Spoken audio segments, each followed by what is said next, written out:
Welcome to my presentation for the recommendations for the improvement of the current assessment system at Bethel High School.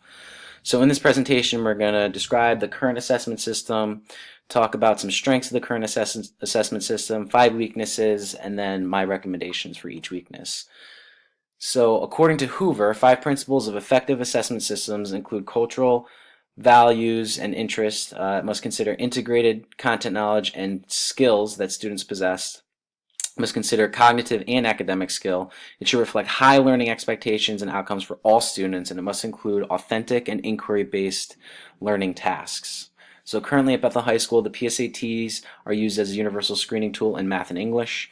We have curriculum-based benchmark assessments that are used as screening tools in social studies and science, and benchmark assessments are given 3 times a year in all subjects. Students are then referred to SAT based on their assessment scores, academic progress, and executive functioning. SAT then considers students for Tier 2 intervention. Then they're appropriately placed in the intervention that best suits their needs, whether it's in math, English, or executive functioning skills. If students don't achieve progress in Tier 2, then they may be considered for a Tier 3 intervention and tested for special education. So the strengths of our current system is that we do use universal screening tools 3 times per year, the benchmark assessments, and we also use the PSAT again in those core content classes, English and math. The benchmark assessments integrate skills and content knowledge, and they attempt to require students to perform authentic tasks. Not all the benchmarks do a great job in doing this, but they measure the skills that the students should be learning throughout the year. There's a clear process established for identifying students in need of Tier 2 intervention with the SAT team. Tier 2 interventions are well established. We have classroom teachers in the room. They're small rooms, and they're kind of specified in the subject that the students need support in. The goal of Tier 2 is really to get them back to Tier 1. So now we're going to take a look at a couple weaknesses. So currently our system does not reflect cultural differences of students in a district with a significant ELL and free/reduced population. As noted in Montenegro and Januszkowski, there's an assumption at play within the field of assessment that while there are multiple ways for students to learn, students need to demonstrate learning in specific ways for it to count. So we have to take into consideration that not every student is going to perform the same way on a test that they might perform on a performance task or a presentation or something like that. It's something we have to consider. Our universal screening tools in math and English classes are the PSAT and SAT, and there's no consideration of cultural differences. Again, with the high ELL population at our school, these students typically don't do well in these tests because it's not in their native language, and we might think that they're struggling learners when it's really they just don't understand the question. So we don't really take this into consideration, and it's something that we need to improve upon. So in order to better address the cultural and linguistic differences, students should be more involved in the assessment process. The use of portfolios would really give us a better picture on how students are developing rather than just looking at a test that they might or might not be able to understand. So we should consider shifting to a portfolio-based assessment system. Students should also be involved in the creation of the learning targets. This would work well in our district since we've already been working a lot with learning targets at our school. So the next weakness is that our current system lacks fidelity in implementation. Some teachers buy into the system and some teachers don't. The primary challenge is insufficient teacher skill and desire to implement the practice.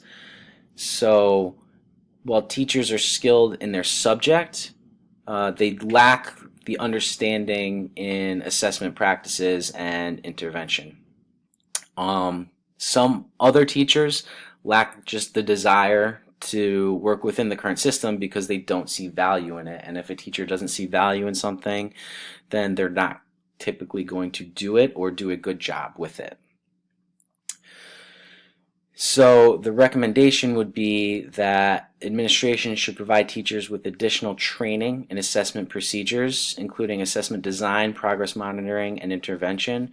Professional development can take place during the in-service days that we have throughout the year, or during our PLC meetings.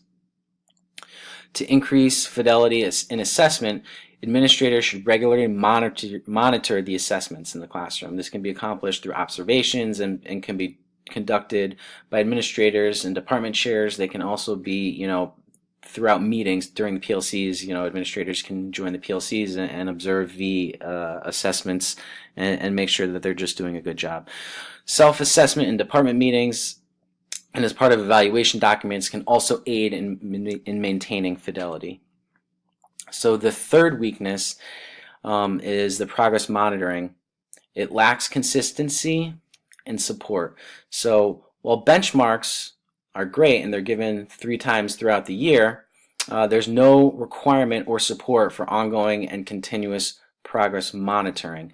We are just kind of expected to monitor during classroom time and using formative assessments and summative assessments, but there's no real requirement. There's no consistent method or tools used for progress monitoring. Again, it's kind of mostly classroom observation and how the student is performing in class. BHS used to subscribe to a digital program to support data collection and analysis. However, we no longer have that. We do collect data, but it varies by department and teacher by teacher.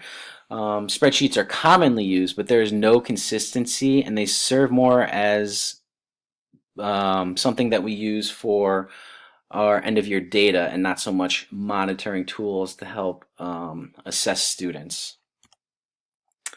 So the recommendation would be PLCs currently meet once a rotation, and every other rotations, PLCs should be engaged in progress monitoring, facilitated by literacy and numeracy coaches that have been trained in this so that they can help us understand how to better develop progress monitoring tools for our students. Administration should also increase their expectation for progress monitoring more than just 3 times a year, to more like once a month. Really we should be monitoring them every day, but there is no real formal process in doing that. It's really just kind of up to the classroom teacher. We should also subscribe to a digital hub in order to collect all the data. That way we kind of have it all in one place. People can look at it from school to school, subject to subject, teacher to teacher, and kind of get a better idea on how the students are performing really throughout their whole time in Bethel, not just at Bethel High School. So the fourth weakness is that we lack an exit strategy. What happens sometimes is students get identified for Tier 2 and they become lifers. They're just stuck there and they can't get out. I went to a workshop one time and they said, the reason that someone got into Tier 2, once they master that skill or content, that should be the reason they get out of Tier 2. And we lack that right now. So while students are occasionally exited from Tier 2, it's uncommon and there's no clear criteria. It's just, we think they're doing better and we think, oh, okay, so the intervention works, so we get them out. And then students are rarely ever exited from Tier 3. Typically this takes place basically on parent request, and again, there's no real criteria on doing so. So the recommendation is we need to establish clear exit criteria for Tier 2 and Tier 3 intervention. One possible structure is discussed by Vaughn. Response to instruction as a means to identifying students with reading/learning disabilities. This article proposes using progress monitoring data to determine which students have met exit criteria. Furthermore, students that show no progress are designated non-responders. These students require more intense intervention methods. A team of administrators, student support staff, and intervention teachers should meet to determine exit criteria for literacy intervention, math intervention, and the habits of mind intervention classes. During progress monitoring PLCs, teachers should recommend qualifying students for exit from intervention. Their recommendations should be forwarded to the SAT team, which make the final decision. Furthermore, the Director of Special Education should lead a study of current philosophy in the district regarding Tier 3 intervention and exit criteria. And then the fifth weakness is that we have really no consistent measure of success. Some departments measure success based on growth, while some measure it based on, did the students meet the benchmark? Inconsistent data provides an unclear picture of student performance across subject areas. We can't really tell if, they met their goal because they grew, they went up in points, and they didn't meet the benchmark. It's really hard to measure, so there's no consistency with that, and it's something we have to work on. It's difficult to communicate with students and parents the complex systems that vary subject by subject, because again, it's not clear across the board. It's not clear from year to year, from teacher to teacher. It's something that needs to be addressed. It's important that the whole school comes to an agreement on a high-level learning experience and outcomes for all students. So the recommendation would be that the current assessment system should be revised to measure success based on growth. In this way, all students are held to high expectations relative to their own potential. All departments should be required to measure success in this way. Administration can enforce the change through goal-setting meetings and the oversight of the department chair. But again, not every student is going to meet the benchmark that we have set. And I think that by looking at growth, we're really seeing whether these students are learning throughout the year. Because honestly, the benchmark for some students is unrealistic. And by setting a benchmark that's unrealistic, we're setting them up for failure, and that's not what we're here to do. So those are my recommendations, and these are the references. Thank you for your time, and I hope you take into consideration my recommendations. Thank you.